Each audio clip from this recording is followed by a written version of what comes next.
যদি নাও পান তাহলে ডাস্টবিনে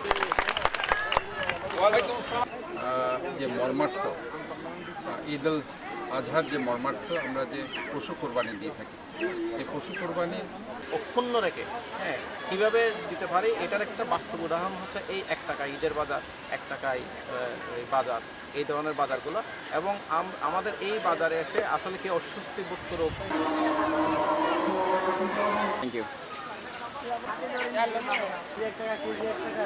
মুছে ফেলে আমরা একটি সুন্দরভাবে এই সমাজে যাতে আমরা বৈষম্যতা দূর করতে পারি। আজকে দেখুন আমাদের সমাজটা একটা অমানবিকতা এবং একটি অনৈতিক সমাজে পরিণত হয়েছে।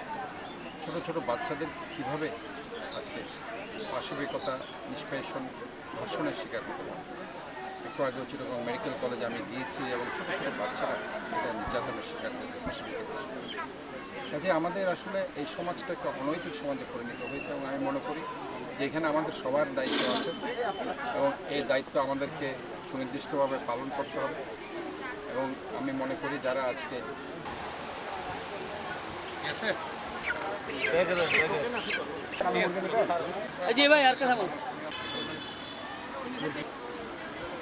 মুরগি মাছ